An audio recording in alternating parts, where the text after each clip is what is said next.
கொடுக்கும் தேவனுக்கு கோடி கோடி ஸ்தோத்திரம். எனக்கு வாழ்வளிக்கும் இயேசு ராஜாவுக்கு வாழ்நாள் எல்லாம் ஸ்தோத்திரம். Praise the Lord. கர்த்தருடைய பரிசுத்த நாமம் மகிமையடைவதாக. இந்த நிகழ்ச்சிக்கு உங்களை அனைவரையும் இயேசு கிறிஸ்து நாமத்தினாலே வாழ்த்தி வரவேற்கிறேன். சற்று நேர சிந்தனைக்காக நாம் எடுத்துக்கொண்ட வேத பகுதி எசேக்கியேல் 36 அதிகாரம் 36 வசனம். எசேக்கியேல் 36:36. கர்த்தராகிய நான் நிர்மூலமானவைகளை கட்டுகிறேன் என்றும் பாழானதை பயிர்நிலமாக்குகிறேன் என்றும் அப்பொழுது உங்களை சுற்றிலும் உள்ள மீதியான ஜனங்கள் அறிந்து கொள்வார்கள். கர்த்தராகிய நான் இதை சொன்னேன், இதை செய்வேன். ஜெபிப்போம். அன்பும் கிருபையும் இரக்கம் நிறைந்த எங்கள் அருமை பிதாவே, ஆசீர்வதிக்கப்பட்ட நல்ல வேலைக்காமை சோதரிக்கிறோம், துதிக்கிறோம். இந்த வார்த்தைகள் மூலமாக தேவன் தாம் எங்களோடு பேச வேணுமா ஜெபிக்கிறோம். பேசுகிற நீங்கள் அல்ல, பிதாவின் ஆவியானவரே உங்களுக்கு பேசுவார்னு சொன்னீங்களே. உங்களுடைய வார்த்தையின்படியாக ஆவியான தெய்வமே நீங்கள் தாமே எங்களை ஆள்கொண்டு நடத்த வேணுமா ஜெபிக்கிறோம். கேட்கிறவர்கள் நல்ல இருதயத்தை தாருங்க. நம்ம கேட்டு அதன்படியே நாங்கள் ஜீவிக்க எங்களுக்கு உதவி செய்ய வேணுமா ஜெபிக்கிறோம். எங்களை தாழ்த்தி உம்முடைய சமூகத்தில் தருகிறோம். சகல துதி கனமையுமே நமக்கே செலுத்துகிறோம். இயேசுவின் மூலம் ஜெபங்கள் அன்பர் என்ற பரபிதாவே, ஆமென். கர்த்தருடைய பரிசுத்த நாம மகிமையடையதா. இந்த எசேக்கியேல் 36 அதிகாரத்தில் இஸ்ரவேல் மலைகளை நோக்கி தீர்க்க தரிசனம் சொல்வதற்கு தேவன் எசேக்கியேல் தீர்க்கதரிசியை உணர்த்துகிறார். அப்படி அவர் சொல்லிக்கொண்டே வரும்போது அவருடைய வாழ்க்கையிலே மாற்றம் உண்டாகும். ஆமீன். இன்றைக்கும் தேவன் நம்முடைய வாழ்க்கையை மாற்றி அமைக்க விரும்புகிறார். அங்கே அவங்களுடைய வாழ்க்கையில் மாற்றம் உண்டாகுன்னு சொல்கிறார். பரிசுத்த ஜீவியத்தை உங்களுக்கு தருவேன். ஆமீன். ஆமீன்.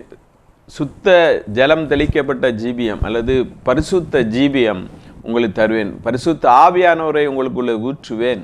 உங்களுக்கு புதிய இருதயத்தை தருவேன். பழைய கல்லான இருதயத்தை எடுத்து போட்டு புதிய இருதயத்தை தருவேன். அதன் மூலமாக உங்களுடைய வாழ்க்கையிலே பெரிய மாற்றங்கள் உண்டாகும் என்று சொல்லப்பட்டு அப்படி அநேக காரியங்களை சொல்லி கொண்டு வரும்போது பரிசுத்தமாக்கப்பட்ட ஜனங்களுக்கு தேவன் அதிகமான ஆசீர்வாதங்களை கட்டளையிடுகிறார். தேவன் நம்ம பரிசுத்தமாகும்போது நம்முடைய உள்ளான மனிதனிலே மாற்றங்கள் வரும்போது தேவனுக்கு நம்ம முற்றிலுமாக ஒப்பு கொடுக்கும்போது பழைய மனுஷன் அல்ல புதிய மனிதனாக நம்ம ஜீவிப்பதற்கு முயற்சி செய்யும்போது தேவன் நம்முடைய இரத்தத்தின் மூலமாக நம்மை கழுவி அவர் நம்முடைய பரிசுத்த ஆவியை நமக்குள்ளே ஊற்றி புதிய கிருபைகளை தந்து புதிய இருதயத்தை தந்து நம்மை நடத்துகிற தேவனாக இருக்கிறார். எல்லா அசுத்தத்தையும் நீக்கி போடுவேன், உங்களை பரிசுத்தமாக்குவேன் அப்படின்னு சொல்கிறார். பரிசுத்தம் தான் முக்கியமான காரியமாக இருக்கிறது. இந்த உலகத்தில் நம்ம ஜீவிப்பதற்கு பரிசுத்தம் தேவையாக இருக்கிறது. பரிசுத்தமாக ஜீவிப்பதற்கு மிகுந்த பிரயாசம் எடுக்க வேண்டியதாக இருக்கிறது. இஷ்டம் போல் ஜீவிக்க முடியாது. ஒரு பரிசுத்த ஜீவியம் தேவனுக்குள்ளே நாம் நடத்தும்போது நம்ம கிறிஸ்துவுக்குள்ளே இருந்தால் புது சிருஷ்டியின் அனுபவம் இருக்கிறது மாதிரி ஒரு பரிசுத்தமான ஜீவியம் நடத்த வேண்டும். மற்ற மனிதர்களை மாதிரி நம்ம ஜீவிக்க முடியாது. நம்ம பரிசுத்தமாக ஜீவிப்பதற்கு அழைக்கப்பட்டவர்கள். எனவே பரிசுத்தம் நமக்கு மிக முக்கியமானதாக காணப்படுகிறது. முதல் நமக்கு தேவை பரிசுத்தமாக இருக்கிறது. எனவே இந்த அதிகாரத்திலே தேவன் உங்களை பரிசுத்தமாக்குன்னு சொல்கிறார். நம்மளை தேவனுக்கு ஒப்பு கொடுக்கும்போது அவரே நம்மை பரிசுத்தமாக்குறார். இயேசு கிறிஸ்துவுடைய ரத்தம் நம்மை பரிசுத்தமாக்கும். இயேசு கிறிஸ்துவுடைய நாமம் நம்மை பரிசுத்தமாக்கும். வேத வசனங்கள் நம்மை பரிசுத்தமாக்கும். பரிசுத்த ஆவியான நம்மை பரிசுத்தமாக்குவார். அவருடைய கிருபை நமக்கு கிடைக்கும்போது புதிய இருதயத்தை தருவேன்னு சொல்கிறாரு. புதிய இருதயம் வந்தாச்சுன்னா நம்முடைய சிந்தனையே வேறாக இருக்கும். நம்முடைய சிந்தனையை புதிதாக்குற தேவன், நம்முடைய வாழ்க்கையை புதிதாக்குற தேவன். அப்படி சொல்லிட்டு வரும்போது 34 வசனத்திலிருந்து நம்ம படிக்கும்போது எசேக்கியேல் 36:34 பாழாக்கப்பட்ட தேசம் கடந்து போகிற யாவுடைய பார்வைக்கும் பாழாய் கிடந்ததற்கு பதிலாக பயிரிடப்படும். பாழாக்கப்பட்ட தேசம் ஒன்றுமே பிரயோஜனம் இல்லை, பாழாக கிடக்கிறது. அந்த தேசம் யாவரும் பார்க்கிறபடியே பயிரிடப்படும் என்று சொல்லப்படுகிறது. அங்கே பயிர் உண்டாகும். ஒன்றும் இல்லை, வனாந்திரமாக இருக்குது. வனாந்திரமாக இருக்கிறது, பாலைவனமாக இருக்கிறது, ஒன்றுமே வசதியே இல்லை. அப்படிப்பட்ட ஒரு இடம் பயிரிடப்படும் என்று சொல்கிறார். நம்முடைய வாழ்க்கையை தேவன் மாற்றி அமைக்க விரும்புகிறார். ஒரு பிரயோஜனம் இல்லை, இன்னைக்கு ஒன்றுமே செய்ய முடியாது, வனாந்திரமாக இருக்கிறது. அதில் ஒன்றுமே நட முடியாது, வாழ்க்கை பிரயோஜனமற்றதாக இருக்கிறது. அந்த நிலைமையில் இருக்கும்போது தேவன் அந்த இடத்தை ஆசீர்வதிக்க விரும்புகிறார். நம்முடைய வாழ்க்கையை தேவனுக்கு ஒப்பு கொடுக்கும்போது தேவன் நம்மை ஆசீர்வதிப்பார். எப்படி ஆசீர்வதிக்கிறாரா? அந்த 35ஆம் வசனம், பாழாய் கிடந்த இத்தேசம் ஏதேன் தோட்டத்தை போலாயிற்றென்றும் அவாந்தரமும் பாலும் நிர்மூலமாகிற பட்டணங்கள் அரணிப்பான வேலும் குடியேற்றப்பட்டவர்களுமாய் இருக்கிறது என்று சொல்லுவார்கள். பாழாய் கிடந்த தேசம், ஒன்றுமே இல்லை, பயிரிட முடியாது, ஒன்றுமே செய்ய முடியாது. பாழாய் கிடந்த இந்த தேசம் ஏதேன் தோட்டத்தை போல, ஏதேன் தோட்டம் ரொம்ப செழிப்பான இடம், ஏதேன் தோட்டத்தை போலாயிற்றுன்னு அவாந்தரமும் பாலும் நிர்மூலமாக இருந்த பட்டணங்கள் அரணிப்பானவைகளும் குடியேற்றப்பட்டவைகளும் இருக்கிறது என்றும் சொல்லுவார்கள். அப்படி ஏதேன் தோட்டத்தை போல தேவன் மாற்றுகிறார். ஆமீன். இந்த பாழாய் கிடந்த தேசம் ஒன்றுமே பிரயோஜனம் இல்லை, அங்கே ஒரு பயிரும் செய்ய முடியாது. அந்த தேசத்தை தேவன் ஏதேன் தோட்டத்தை போலாக்குகிறார். ஆதியாகமம் 2ஆம் அதிகாரம் 8ஆம் வசனம் சொல்கிறது, தேவனாகிய கர்த்தர் ஏதேன் என்னும் ஒரு தோட்டத்தை உண்டாக்கி தாம் உருவாக்கின மனுஷனை அதிலே வைத்தார். தேவனாகிய கர்த்தர் பார்வைக்கு அழகும் புசிப்புக்கு நலமான சகலவிதமான விருட்சங்கள், தோட்டத்தின் நடுவிலே ஜீவ விருட்சத்தையும் நன்மை தீமை அறியத்தக்க விருட்சத்தையும் பூமியிலிருந்து முளைக்கப்படினார். அங்கே ஏதேன் தோட்டத்தில் ஒரு குறையுமே இல்லை, எல்லாம் நிறைவாக இருக்கிறது. கனிதருகிற சகல விதமான கனிதரும் விருட்சங்கள் அங்கே இருக்குது. ஜீவ விருட்சம் இருக்குது, நன்மை தீமை அறிவியத்தக்க விருட்சம் இருக்கிறது. அங்கே ஆறுகள் இருக்கிறது. எனவே அங்கே மிகவும் செழிப்பாக இருக்கிறது. ஏதேன் தோட்டத்தை போலாக்குவார் அப்படின்னு சொல்லப்படுகிறது. பாலும் நிர்மூலமாக இருந்தது, எல்லாமே உடஞ்சி கிடக்குது, ஒன்றுமே செய்ய முடியாது, நிர்மூலமாக ஆக்கியாச்சு. உடைந்து போன வாழ்க்கையை நீ கட்டவே முடியாது, அப்படி போட்ட உடைந்து போன நிலைமையில் இருக்கிறது. எல்லாமே இடிந்து தரைமட்டமாக இருக்கிறது, ஒரு வாய்ப்புமே இல்லை, இனி இது உருவாவதற்கு ஒரு வாய்ப்புமே இல்லை என்று சொல்லுகிற நிலைமையிலே பட்டணங்கள் அரணிப்பானவைகளும் குடியேற்றப்பட்டவைகளுமாக இருக்கிறது என்று சொல்வார்கள். அந்த பாழாய்ப்போன இடம், நிர்மூலமான இடம், அவாந்தரமும் பாலுமான இடம், அந்த இடத்தை தேவன் பட்டணங்களை அரணிப்பான பட்டணங்களாக மாற்றுவேன், அதில் ஜனங்கள் எல்லாம் குடியிருக்கிறாங்கன்னு சொல்லுவாங்க. ஆமீன். அடுத்து தான், கர்த்தராகிய நான் நிர்மூலமானவைகளை கட்டுகிறேன் என்றும் பாழாதனதை பயிர் நிலமாக்குகிறேன் என்று அப்பொழுது உங்களை சுற்றிலும் உள்ள மீதியான ஜாதிகள் அறிந்து கொள்வார்கள். கர்த்தராகிய நான் இதை சொன்னேன், இதை செய்வேன் அப்படின்னு சொல்வார். அப்போ நம்முடைய வாழ்க்கை இந்த என்ன நிலைமையில் இருந்தாலும் தேவன் அதை மறுபடியும் கட்ட விரும்புகிறார். நம்முடைய வாழ்க்கையை திரும்ப கட்டி நம்மை ஆசீர்வதிக்க விரும்புகிறார். இந்த நம்ம ஏற்கனவே படித்த ஆதியாகமத்தில் அந்த ஏதேன் தோட்டம், அது ரொம்ப சிறப்பான இடம். அங்கே தேவன் மனிதனை அங்கே வச்சார். அதில் எல்லா விதமான கனிகளும் இருந்தது, செழிப்பான ஆறுகள் ஓடுகிறதாக இருந்தது. அங்கே அந்த ஆறுகள் அங்கே செழிப்பாகிட்டு, செழிப்பானது போக அந்த இடங்களெல்லாம் மிகவும் வளமுள்ளதாக இருந்தது, நல்ல வளமுள்ளதாக இருந்தது. அப்படி இருக்கும்போது பாவம் செய்தபோது அவன் மனிதன் நன்மை தீமை அறியத்தக்க கனியை புசிக்காதே என்று சொன்ன கனியை புசித்த போது தேவன் ஏதேன் தோட்டத்திலிருந்து அவங்கள வெளியே அனுப்பிட்டார். அப்போ ஏதேன் தோட்டத்திலிருந்து அனுப்பப்பட்டவங்களை இனி எப்படி கட்டுறது? திரும்ப கட்டணும்னா அங்கே பழைய ஆதாம் பாவம் செய்தபடினாலே புதிய ஆதாமை தேவன் இந்த உலகத்துக்கு அனுப்புகிறார். அவர் தான் நம்முடைய வாழ்க்கையை மாற்றுகிற தேவன். இயேசு தான் நம்முடைய வாழ்க்கையை மாற்ற முடியும். அதுதான் இங்கே சொல்லப்பட்டிருக்கிறது. புதிய வாழ்க்கையை இயேசு தான் நமக்கு தர முடியும். புதிய வாழ்வை இயேசு தரக்கூடியவர். அவர் புதிய வாழ்க்கையை நமக்கு தருவார். நம்ம அதை வாஞ்சிக்கும் போது புதிய வாழ்க்கையை தருவார். நம்முடைய வாழ்க்கையை ஒப்பு கொடுக்கும்போது, மனம் திரும்பி வரும்போது, புதிய இருதயத்தை தரும்போது நம்முடைய வாழ்க்கை வளமுள்ளதாக மாறும். ஏசாயா 35:1 சொல்கிறது, வனாந்திரமும் வறண்ட நிலமும் மகிழ்ந்து கடுவெளி கழித்து புஷ்பத்தை போல செழிக்கும். வனாந்திரம் நம்ம படித்த அவாந்திர வெளி, இது எல்லாம் வனாந்திரமும் வறண்ட நிலம், ஒன்றுமே பயிரிடவே முடியாது என்கிற நிலைமையில் இருக்கிற அந்த வனாந்திரமும் வறண்ட நிலமும் மகிழ்ந்து கடுவெளி கழித்து புஷ்பத்தை போல செழிக்கும். செழிப்பான வாழ்க்கையாக மாற்றுகிறார். வனாந்திரமான வாழ்க்கை, இனி ஒன்றுமே பிரயோஜனம் இல்லைன்னு சொல்கிற வாழ்க்கை, வறண்டு போன வாழ்க்கை, ஆசீர்வாதமே இல்லாத இருக்கிற வாழ்க்கையை தேவன் மாற்றுகிறார். நம்ம அதை வாஞ்சிக்கும் போது தேவன் அதை நமக்கு செய்கிறவராக இருக்கிறார். எனவே நம்முடைய வாழ்க்கையை நாம் மனம் திரும்புவது மிக முக்கியமாக இருக்கும். மனம் திரும்புதலுக்கு ஏற்ற கனிகளை கொடுங்கள் அப்படின்னு சொல்லப்படுது. மனம் திரும்புதலுக்கு ஏற்ற கனிகளை நம்ம கொடுக்கும்போது எந்த நிலைமையில் இருந்தாலும் நம்ம மனம் திரும்புவதற்கு உடனே ஆயத்தமாக இருக்கணும். எங்கே ஒரு வார்த்தை நமக்கு வேதத்திலிருந்து நம்மை உணர்த்துவதாக வருகிறதோ நம்ம உடனே உணர்வடைந்து தேவனை பற்றி கொள்ளுகிறவங்களாக இருக்கணும். நம்முடைய மனம் திரும்பி தேவனுடைய பாதத்தில் விழுந்து நம்ம ஜெயத்தை எடுக்கிறவங்களாக பாவத்திலிருந்து விடுதலை அடையவர்களாக இருக்கணும். அப்போ ஏசாயா 81:3 இப்படி சொல்கிறது, கர்த்தர் சீயோனுக்கு ஆறுதல் செய்வார். கர்த்தர் சீயோனுக்கு ஆறுதல் செய்வார். அவர் அதன் பாழான ஸ்தலத்தை எல்லாம் தேறுதல் அடைய செய்து அதன் வனாந்திரத்தை ஏதேனைப் போலவும் அதன் அவாந்திர வழியை கர்த்தரின் தோட்டத்தைப் போலவும் ஆக்குவார். சந்தோஷமும் மகிழ்ச்சியும் துதியும் கீத சத்தமும் அதில் உண்டாயிருக்கும். நம்முடைய வாழ்க்கையில் என்ன சந்தோஷம் இல்லை, சமாதானம் இல்லை. நம்முடைய வாழ்க்கையில் கடன் பிரச்சனை, நோய்கள், இதெல்லாம் நம்மை வாட்டி கொண்டு இருக்கிறது. வறண்ட நிலத்தை போல நம்முடைய வாழ்க்கை இருக்கிறது. இதையெல்லாம் தேவன் மாற்றி அமைக்க விரும்புகிறார். நம்ம செய்ய வேண்டியது நம்ம சைடில் நம்ம என்ன குறைகள் இருக்கிறது என்பதை உணர்ந்து தேவனுடைய சமூகத்தில் அறிக்கையிட்டு அதிலிருந்து வெளியே வரணும். அப்போ இந்த எந்த பாவமாக இருந்தாலும் இயேசு கிறிஸ்து தம்முடைய இரத்தத்தினாலே கழுவி நம்மை சுத்திகரிப்பதற்கு அவர் நீதியுள்ள தேவனாக இருக்கிறார். அவர் இரக்கமுள்ள தேவனாக இருக்கிறார். அவர் கிருபையுள்ள தேவனாக இருக்கிறார். எனவே நம்முடைய பாவங்களை அறிக்கையிடும்போது அவர் நமக்கு பெரிய ஆசீர்வாதங்களை கட்டளையிடுகிறார். நம்முடைய உள்ளான மனிதனிலே மாற்றங்கள் வரும்போது, நமக்கு புதிய இருதயம் வரும்போது, நமக்கு பரிசுத்த ஆவியினுடைய வல்லமை வரும்போது, நம்ம பரிசுத்தம் அடையும் போது நம்முடைய வெளியான தோற்றத்திலும் மாறுதல் உண்டாகிறது. நம்முடைய வாழ்க்கையிலே மாறுதல் உண்டாகுது. பெரிய ஆசீர்வாதமான வாழ்க்கையாக மாறுகிறது.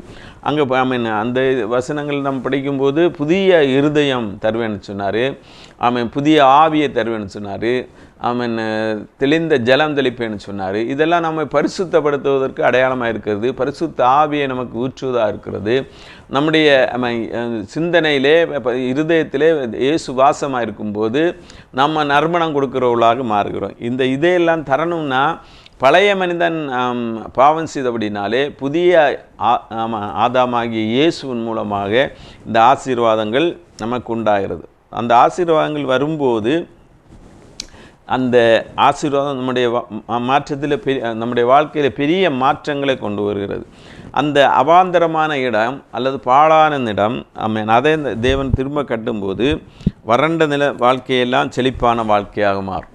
நம்முடைய சாம்பலுக்கு பதிலாக சிங்காரத்தை தருகிற தேவன் நம்முடைய வாழ்க்கையில் பெரிய மாற்றத்தை உண்டாக்குற தேவன். அந்த செழிப்பான அந்த வாழ்க்கை அல்லது செழிப்பான இடம், இன்பமான அழகான தேவனை அந்த இடங்கள் எல்லாம் எப்படி இருக்குன்னா நம்ம படிக்கும்போது ரொம்ப செழிப்பானதாக மாறுகிறது. வறண்ட நிலம் செழிப்பானதாக மாறுகிறது. அது இன்பமான இடமாக மாறுகிறது. அதுபோக ரொம்ப அழகான இடங்களாக மாறுகிறது. கனி உள்ள இடங்களாக மாறுகிறது. இது எப்படி வருதுன்னா தேவனை நம்புகிறவர்களுக்கு திரும்பவும் பரதீசு இந்த உலகத்தில் வருகிறது. ஏதேன் தோட்டம் பரதீசுக்கு அடையாளமாக அநேக இடங்களில் சொல்லப்பட்டிருக்குது. இன்னும் திரும்பவும் அந்த பரதீசு அல்லது ஏதேன் தோட்டம் அங்கே இருந்தது. எங்கே இருந்து ஏதேன் தோட்டம் ஆதாமும் ஏவாளும் வைக்கப்பட்ட தோட்டமாக இருந்தது. முதல் மனிதன் வாழ்ந்த இடம் ஏதேன் தோட்டமாக இருந்தது. அந்த ஏதேன் தோட்டத்தில் இல்லை வாழ்க்கை எல்லாமே அவங்களுக்கு போயிடுச்சு. எல்லாமே அவங்க இழந்து போனாங்க. பாவம் செஞ்சதுனால இழந்து போனாங்க. இன்றைக்கும் நம்முடைய வாழ்க்கையிலே பாவத்தின் மூலமாக பலவிதமான கஷ்டங்களை நம்ம அனுபவித்து கொண்டு இருந்தாச்சுன்னா அந்த கஷ்டத்திலேருந்து தேவன் நம்மை விடுவிக்கிறவராக இருக்கிறார். எந்த கஷ்டமாக இருந்தாலும் எந்த பாவமாக இருந்தாலும் அதிலிருந்து நம்மை அவர் விடுவிக்கிற தேவனாக இருக்கிறார். நம்முடைய வாழ்க்கை மாறும். இன்றைக்கி நம்ம என்ன நிலைமையில் இருந்தாலும் இந்த செய்தியை நீங்கள் கேட்டுக்கொண்டிருந்தாலும் உங்களுடைய வாழ்க்கையில் பெரிய மாற்றத்தை தேவன் தருவதற்கு விரும்புகிறார். அதனால தான் தேவன் நம்மையில் அன்பு கூர்ந்தபடினால தான் தேவன் நம்மோடு பேசி கொண்டு இருக்கிறார். எனவே நம்முடைய வாழ்க்கையிலே புதிய வாழ்க்கை உண்டாகிறது. ஒன்று நம்முடைய இந்த உலகத்தில் வாழும்போது நம்முடைய வாழ்க்கை மாறுகிறது. நம்முடைய வாழ்க்கையில் செழிப்பு உண்டாகிறது, ஆசீர்வாதங்கள் உண்டாகிறது, வறண்ட வாழ்க்கையில் மாறுகிறது. நம்ம திரும்ப உயிர்ப்பிக்கப்படுகிறோம், திரும்ப ஆசீர்வதிக்கப்படுகிறோம், திரும்ப நம்முடைய வாழ்க்கை புதிதாக மாறுகிறது. பழைய வாழ்க்கையெல்லாம் மாறி புதிதான வாழ்க்கையை தேவன் தருகிறவராக இருக்கிறார். அதே போல் நம்முடைய இந்த வாழ்க்கை முடிந்து தேவனுடைய ராஜ்யத்தில் போகும்போது அவர் நமக்கு பெரிய ஆசீர்வாதங்களை அங்கே வச்சிருக்கிறார். வெளிப்படுத்தல் 2ஆம் அதிகாரம் 7ஆம் வசனம். ஆவியானவர் சபைகளுக்கு சொல்லுகிறதை காதுள்ளவன் கேட்க கடவன். ஜெயம் கொள்ளுகிறவனவனோ அவனுக்கு தேவனுடைய பரதீசின் மத்தியில் இருக்கிற ஜீவ விருட்சத்தின் கனியை புசிய கொடுவேன். அங்கே ஜீவ விருட்சம் திரும்ப இங்கே வருது. வெளிப்படுத்தல தேவன் நம்மை ஆசீர்வதிக்கும் போது, புதிய வானம் புதிய பூமி வரும்போது அங்கே அதே ஜீவ விருட்சம், அதே ஏதேன் தோட்டம், அதே பரதீசு அது இங்கே திரும்ப வருகிறது. ஆவியானவர் சபைகளுக்கு சொல்லுகிறதை காதுள்ளவன் கேட்க கடவன். ஜெயம் கொள்ளுகிறவனோ அவனுக்கு தேவனுடைய பரதீசின் மத்தியில் இருக்கிற ஜீவ விருட்சத்தின் கனியை புசிய கொடுப்பேன். ஜெயங்கொண்டு தேவனுடைய ராஜ்யத்தில் நம்ம போகும்போது இந்த உலகத்தில் சாத்தானை, நம்முடைய மாம்சத்தை, நம்முடைய காரியங்களை, உலகத்தை நம்ம ஜெயித்து நம்ம போகும்போது நம்ம பெரிய ஆசீர்வாதங்கள் உண்டாகிறது. அப்படி அந்த ஆசீர்வாதங்களை பரதீசு அங்கே தோன்றுகிறது. அங்கே புதிய ஜீவ விருட்சம் அங்கே இருக்கிறது. அங்கே பலவிதமான ஆசீர்வாதங்கள் உண்டாகிறது. வெளிப்படுத்தல் 22ஆம் அதிகாரம் 2ஆம் வசனம். நகரத்து வீதியின் மத்தியிலும் நதியின் இக்கரையிலும் 12 விதமான கனிகளை தரும் ஜீவ விருட்சம் இருந்தது. அது மாதந்தோறும் தன் கனியை கொடுக்கும். அந்த விருட்சத்தின் இலைகள் ஜனங்களுக்கு ஆரோக்கியம் உண்டாகும். இங்கே ஜீவ தண்ணீர் உள்ள நதிகள் சிங்காசனத்தில் வீற்றிருக்கிற அவருடைய சிங்காசனத்துக்கு புறப்படுகிறது. அங்கே பரலோகத்தில் மகிமையான சிங்காசனத்தில் தேவன் வீற்றிருக்கிறார். அங்கே அந்த நகரத்தினுடைய, அந்த பட்டணத்தினுடைய வீதியின் மத்தியிலும் நதியின் இரு கரையிலும் 12 விதமான கனிகளை தரும் ஜீவ விருட்சம். அங்கே ஜீவ விருட்சம் இருக்குது. நம்ம ஏற்கனவே வெளிப்படுத்தல் 2:7 ஜீவ விருட்சத்தின் கனியை உங்களுக்கு புசிக்க கொடுப்பேன் அப்படின்னு சொன்னார். அதே மாதிரி இங்கேயும் ஜீவ விருட்சத்தின் கனியை புசிக்க கொடுப்பேன். அது மாதந்தோறும் தன் கனியை தருகிறது. அது நம்ம உடம்புக்கு ஆரோக்கியமாக இருக்கிறது. இலைகள் ஆரோக்கியமாக இருக்கிறது. கனிகள் புசிப்பதற்கு ஏற்றதாக இருக்கிறது. இப்படி அங்கே புதிய வாழ்க்கை அது தேவன் நம்ம வச்சிருக்கிற ஆசீர்வாதம் பரதீஸ். நம்ம இறந்ததுக்கு அப்புறம் இப்போ இந்த உலகத்தில் வாழ்வதற்கு தேவையான எல்லா ஆசீர்வாதங்களையும் தேவன் தருகிறார். நம்முடைய வாழ்க்கையை புதிதாக்குகிறார். முதல்ல நம்முடைய வாழ்க்கையை புதிதாக்குகிறார். நம்ம புறக்கணிக்கப்பட்ட நிலைமையில் இருக்கிறோம். நிராகரிக்கப்பட்ட இந்த உலகத்தில் மனிதர்களால் நிராகரிக்கப்பட்ட நிலைமையில் இருக்கலாம், வறண்ட நிலைமையில் இருக்கலாம். ஜீவனற்ற அந்த வாழ்க்கையை யாவருக்கும் பயனுள்ள வாழ்க்கையாக தேவன் நம்மை மாற்றுகிறார். நம்முடைய வாழ்க்கையில் இப்போ ஒன்றுமே இல்லை, நம்ம ஒன்றுமே செய்ய முடியாது, நம்ம யாருக்குமே பிரயோஜனம் இல்லை, நமக்கு நாமே பிரயோஜனம் இல்லை, நம்முடைய வாழ்க்கையை ஓட்டுவது கஷ்டமாக இருக்குது. அப்படி இருக்கிற நிலைமையில் தேவன் நம்மை ஆசீர்வதிக்கிறார். பாவம் இந்த உலகத்தை வனாந்தரமாக்குறது. தேவனிடத்தில் நம்ம பாவத்தை அறிக்கிட்டு நம்ம பரிசுத்தமாக்கும் போது நம்முடைய வாழ்க்கையை தேவன் மாற்றி ஆசீர்வாதமான வாழ்க்கையை, நமக்கு மட்டும் இல்லை அநேகருக்கு ஆசீர்வாதமான வாழ்க்கையை மாற்றுகிறார். எனவே நம்முடைய வாழ்க்கையை பிரயோஜனம் உள்ளதாக மாறுவதற்கு தேவனுடைய கரத்தில் நம்ம ஒப்பு கொடுப்பது மிகவும் அவசியமாக இருக்கிறது. தேவனுடைய வசனங்களை கைக்கொள்வது அவசியமாக இருக்கிறது. இந்த உலகத்தில் பலவிதமான வெறித்தனங்கள் காணப்படுகிறது. அது இந்த அநாகரிகத்தை வெளிப்படுத்துகிறதா இருக்கிறது. அது மத வெறியாக இருக்கலாம், எந்த வெறியாக இருந்தாலும் அது அநாகரிகத்தின் வெளிப்பாடாக இருக்கிறது. ஆனால் இயேசு தருகிற இந்த பரதீசு நம்முடைய பண்பாடுகளை மாற்றுகிறதா இருக்கிறது, நம்முடைய வாழ்க்கை நிலைமைகளை மாற்றுகிறதா இருக்கிறது. இங்குள்ள இது கலைகளை மாற்றுகிறதா இருக்கிறது. நம்ம எல்லாவற்றிலும் செழிப்புள்ளதாக மாற்றுகிறது. அது இந்த உலகத்தில் நம்முடைய உலக வாழ்க்கையில் பண்பாடு, விஞ்ஞானம், கலை, கண்டுபிடிப்புகள், உற்பத்தி, வணிகம், இதில் எல்லாம் பெரிய மாற்றம் உண்டாகி நம்முடைய வாழ்க்கையை செழிப்புள்ளதாக மாறுகிறது. எனவே நம்ம ஒரு அர்த்தமுள்ள ஜீவியம் செய்கிறவங்களாக இருக்கணும். ஒரு அர்த்தமுள்ள ஜீவியம் செய்யும்போது ஆமாம், நமக்கு ஒரு புதிய இருதயம் தேவன் தரும்போது, நம்ம பரிசுத்தமாக்கப்படும் போது நம்முடைய வாழ்க்கையில் பெரிய மாற்றங்கள் உண்டாகுது. ஆமீன். ஆமீன். தேவன் சொல்றாரு, நிர்மூலமானதை திரும்ப கட்டுவேன், நிர்மூலமானவைகளை திரும்ப கட்டுகிறேன். ஆமீன்.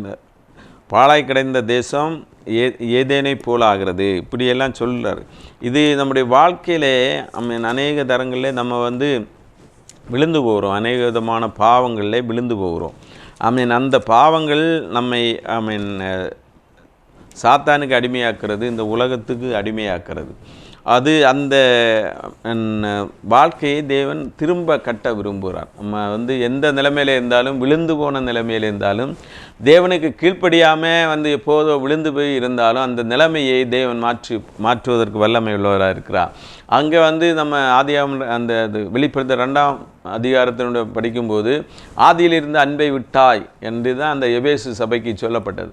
அந்த அன்பு திரும்ப அந்த அன்புக்குள்ளே அவங்க திரும்ப வரும்போது தான் அந்த பரதீசு ஜீவ விருட்சம் ஏதேன் தோட்டத்தை போல அவருடைய வாழ்க்கையை மாற்றுகிறவராக இருக்கிறார். அநேகர் அந்த வேதத்திலே சிலர் தங்களுடைய வாழ்க்கையிலே சறுக்கி விழுந்து திரும்பவும் அவங்க பழைய நிலைமைக்கு வந்ததை படிக்க முடியும். தானியேல் 4ஆம் அதிகாரம் 36ஆம் வசனம். அவ்வேளையில் என் புத்தி எனக்கு திரும்ப வந்தது, என் ராஜ்யத்தின் மேன்மைக்காக என் மகிமையும் என் முகக்களையும் எனக்கு திரும்பி வந்தது. என் மந்திரிமாரும் என் பிரபுக்களும் என்னை தேடி வந்தார்கள். என் ராஜ்யத்திலே நான் சிறப்படுத்தப்பட்டேன், அதிக மகத்துவமும் எனக்கு கிடைத்தது. இங்கே நேபுகாத் நேச்சர், பாபிலோன் ராஜாவாகிய நேபுகாத் நேச்சர் இங்கே ஒரு சொப்பனை பார்க்குறார். அவர் பெரிய விருட்சம் இருக்கிறது, பெரிய விருட்சத்தில் நிறைய பட்சிகளெல்லாம் இருக்கிறது. அவங்களுக்கு அந்த பட்சிகளுக்கு தேவையான எல்லா கனிகளும் ஆகாரம் அதில் கிடைக்கிறது. அதன் நிழலிலே அநேக வெளியின் மிருகங்கள் எல்லாம் தங்குகிறது. அப்படி பெரிய மரமாக விருட்சமாக இருந்து அநேகருக்கு புரோஜனமுள்ள விருட்சமாக இருக்கும்போது அந்த விருட்சம் ஒரு நாளில் வெட்டப்படுகிறது. வெட்டி அந்த விருட்சத்துக்கு விலங்கு போடுறாங்க. விலங்கு போட்டு அந்த விருட்சம் அந்த வேர் மட்டும் இருக்குது, மீதி எல்லாமே அழிந்து போகிறது. அவர் தானியேலை கூப்பிட்டு இந்த இதனுடைய சொப்பனத்தினுடைய விளக்கத்தை கேட்டபோது ராஜாவை பற்றி தான் சொல்லியிருக்கு. இப்போ நீங்கள் எல்லாருக்கும் புரோஜனம் உள்ளவங்களாக அநேகர் உங்களுடைய நிழலில் தங்கத்தக்கதாக இருக்கிறீங்க. இந்த நீங்கள் அந்த அடிமரம் மட்டும் இருக்கிறது, வேறு இருக்கிறது அப்படின்னு சொல்லப்பட்டிருக்கிறது. எனவே நீங்கள் விழுந்து போக போகிறீங்க. நீங்கள் இதுலேருந்து தப்பதுக்கு ஒரு வழி இருக்குது. நீங்கள் உங்களுடைய அக்கிரமங்களை எல்லாம் விட்டு, உங்களுடைய பெருமைகளை எல்லாம் விட்டு நீங்கள் இதுலேருந்து தப்பி வரணும் அப்படின்னு சொல்லி தானியேல் அவருக்கு சொல்கிறார். நீங்கள் ஏழைகளுக்கு எல்லாம் நன்மைகளை செஞ்சு தேவனுடைய அக்கிரமம் நீங்கி நீங்கள் தாழ்மையோடு தேவனுடைய சமூகத்தில் இருந்தாச்சுன்னா அப்போ உங்களுடைய அக்கிரமங்கள்லாம் நீக்கப்பட்டு இருப்பீங்க. அப்போ நீங்கள் நீடித்த வாழ்வாக இருக்கலாம். இதுலேருந்து தப்பிக்கிறதுக்கு வழி இருக்குன்னு சொன்னார். ஆனாலும் 12 மாதங்கள் கழிந்த போது அவர் ஒரு நாளைக்கு சொல்கிறார். தானியேல் 4ஆம் அதிகாரம் 30ஆம் வசனம். நேபுகாத் நேச்சர் இப்படி சொல்கிறார், இது என் வல்லமையின் பராக்கிரமத்தினால் என் மகிமை பிரதாபத்துக்கென்று ராஜ்யத்துக்கு அரண்மனையாக நான் கட்டின மகா பாபிலோன் அல்லவா. பாபிலோன் என்னுடைய எல்லாம் பெருமை, தன்னுடைய பற்றிய பெருமை. என் வல்லமையின் பராக்கிரமத்தினால் என் மகிமை பிரதாபத்துக்கென்று ராஜ்யத்துக்கு அரண்மனையாக நான் கட்டின மகா பாபிலோன் அல்லவான்னு சொன்னார். இது சொன்ன உடனேயே அவருக்கு சொல்லப்பட்ட அந்த வார்த்தையெல்லாம் நிறைவேற்று. அவர் மனுஷனிலிருந்து தள்ளப்பட்டு மிருகத்தை போல சஞ்சரித்து புல்லை மேய்ஞ்சி அப்படி அவருடைய மகிமை எல்லாம் போயிட்டு, அவர் மகிமை போனதுக்கப்புறம் திரும்ப அவருக்கு ஒரு ஞானம் வருது. ஞானம் வரும்போது குறிப்பிட்ட நாட்களில் சென்றபோது 34ஆம் வசனம், தானியேல் 4:34. அந்த நாட்களில் சென்ற பின்பு நேபுகாத் நேச்சராகிய நான் என் கண்களை வானத்துக்கு ஏறெடுத்தேன், என் புத்தி எனக்கு திரும்ப வந்தது. அப்பொழுது நான் உன்னதமானவரை ஸ்தோத்தரித்து என்றென்றைக்கும் ஜீவித்திருக்கிறவரை புகழ்ந்து மகிமைப்படுத்தினேன். அவருடைய கர்த்தத்துவமே நித்திய கர்த்தத்துவம், அவருடைய ராஜ்யமே தலைமுறையாக இருக்கும். நான் ஒன்றும் இல்லை, தேவன்தான் பெரியவர், அவருனால தான் எல்லாமே நடக்கிறது. அடுத்த வசனம், பூமியின் குடிகள் எல்லாம் ஒன்றுமில்லை என்றும் எண்ணப்படுகிறார்கள். அவர் தமது சித்தத்தின்படியே வானத்து சேனைகளை பூமியின் குடிகளை நடத்துகிறார். அவருடைய கையை தடுத்து அவரை நோக்கி என்ன செய்கிறீர் என்று சொல்லத்தக்கவன் ஒருவனும் இல்லை. அப்போதான் அவருடைய புத்தி திரும்ப வந்தோடனே எல்லா மகிமையும் அவருக்கு திரும்ப வந்தது. அந்த கடைசி 36 கடைசி பகுதி சொல்லுகிறது, அதிக மகத்துவம் எனக்கு கிடைத்தது, முன்பு இருந்ததை விட அதிகமான மகத்துவம் எனக்கு கிடைத்ததுன்னு சொல்கிறார். அப்போ விழுந்து போனவர் தான், பெருமையினால் விழுந்து போனவர், அவருக்கு தேவன் திரும்ப ஒரு வாழ்க்கை கொடுக்குறார். அதே மாதிரி நம்முடைய வாழ்க்கை ஒருவேளை பெருமையினால் விழுந்து கிடக்கிறதாக இருக்கலாம். இன்றைக்கு அதை தேவன் திரும்ப கட்டுவதற்கு விரும்புகிறார். அடுத்தபடியாக அந்த ஏதேன் தோட்டத்தை நம்ம பார்த்தோம்னா, அந்த ஏதேன் தோட்டத்தில் ஒரு ஒழுங்கு இருந்தது. அந்த பாழாய் கிடக்கிற இடத்துல எல்லாம் குழப்பமாக இருக்குது, ஒன்றுமே செய்ய முடியாது. நம்ம இந்த கடந்து போவோமான்னு கூட நமக்கு தெரியாது. அந்த தோட்டத்தினுடைய வாழ்க்கை எப்படி இருக்குன்னா, அது ஒழுங்குபடுத்ததாக இருக்கிறது, அதாவது நல்ல வளர்ச்சி உடையதாக இருக்குது, திரும்ப திரும்ப வளர்கிறதா இருக்கிறது. அதன் பூர்ணம் என்பது அது பூர்ண பண்பாட்டை நல்ல பாதைகள் இருக்குது, புல்வெளிகள் இருக்குது, களை இல்லாத பூஞ்சோலைகள் இருக்குது, நன்றாக கிளை நிறக்கப்பட்ட மரங்கள் இருக்கிறது, அதன் மூலமாக அங்கே கனி கொடுக்கிற வாழ்க்கை இருக்கிறது. இதெல்லாம் இயேசு நமக்கு தருகிறவராக இருக்கிறார். ஒரு மனிதன் புதிய மனிதனாக மாறும்போது அவனுடைய வாழ்க்கை கனி கொடுக்கிற வாழ்க்கையாக மாறுகிறது. செழிப்புள்ள தோட்டத்தில் அநேக கனிகள் இருந்து, அந்த ஏதேன் தோட்டத்தில் அநேக கனிகள் இருக்குது. நம்முடைய வாழ்க்கையில் நம்மவும் கனி கொடுக்குறவங்களாக இருக்கணும். அந்த நன்மை எல்லாமே அங்கே இருக்குது. நன்மை தீன்மை அறியத்தக்க விருட்சம், ஜீவ விருட்சம் எல்லாமே இருக்குது. இயேசு இரத்தத்தால் கழுவப்பட்டு பரிசுத்த ஆவியின் அபிஷேகத்தை பெறும்போது நாம் ஆவிக்குரிய கனி கொடுக்குறவர்களாக இருக்கணும். அந்த தோட்டம் மிகுந்த அளவுள்ளதாக இருந்தது, ரொம்ப அழகானதாக இருந்தது. அதில் நறுமணம் வீசுகிறதா இருந்தது. அதே மாதிரி நம்ம நறுமணம் வீசுகிறவங்களாக இருக்கணும். ஆவிக்குரிய கனிகள் அன்பு, சந்தோஷம், சமாதானம், நீடிய பொறுமை, தயவு, நற்குணம், விசுவாசம், சாந்தம், இச்சையடக்கம். இப்படிப்பட்டவர்களுக்கு விரோதமான ஒரு பிரமாணமும் கிடையாது. எனவே நம்ம இந்த கனி கொடுக்குறோமா, நம்ம கனி கொடுக்குற வாழ்க்கை இருக்கிறதா? இன்றைக்கு நம்ம எந்த நிலைமையில் இருந்தாலும் மனம் திரும்பி தேவனத்தில் வரும்போது நம்முடைய வாழ்க்கையை அவர் மாற்றுகிறதா இருக்கிறார். நேபுகாத்நேச்சருடைய வாழ்க்கையை மாற்றினது போல ஒரு புதிய வாழ்க்கையை நமக்கு தருவதற்கு அவர் அழைக்கிறார். பழையவைகள் ஒளிந்து போன எல்லாம் புதிதாயின, நிர்மூலமானதை பாழானதை அவர் திரும்ப கட்ட விரும்புகிறார். எனவே தேவனுடைய சமூகத்தில் மனம் திரும்பி வரும்போது அவர் நமக்கு ஆசீர்வாதத்தை கட்டளையிடுகிறார். புது வாழ்வு தந்தவரே, புது துவக்கம் தந்தவரே, புது வாழ்வு தந்தவரே, புது துவக்கம் தந்தவரே, நன்றி உமக்கு நன்றி முழு மனதுடன் சொல்கிறோம். நன்றி உமக்கு நன்றி மன நிறைவுடன் சொல்கிறோம். நன்றி உமக்கு நன்றி முழு மனதுடன் சொல்கிறோம். நன்றி உமக்கு நன்றி மன நிறைவுடன் சொல்கின்றோம். பிள்ளைகளை மறவாமல் ஆண்டு முழுவதும் போஷித்தீரே. பிள்ளைகளை மறவாமல் ஆண்டு முழுவதும் போஷித்தீரே. குறைவுகளை கிறிஸ்துவுக்குள் மகிமையில் நிறைவாற்றி நடத்தினீரே. குறைவுகளை கிறிஸ்துவுக்குள் மகிமையில் நிறைவாக்கி நடத்தினீரே. நன்றி உமக்கு நன்றி முழு மனதுடன் சொல்கிறோம். நன்றி உமக்கு நன்றி மன நிறைவுடன் சொல்கிறோம்.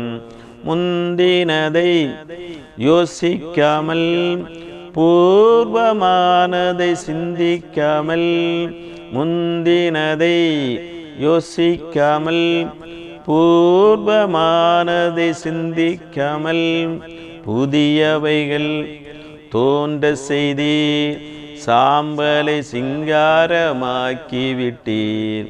புதியவைகள் தோன்ற செய்தி சாம்பலை சிங்காரமாக்கிவிட்டீர்.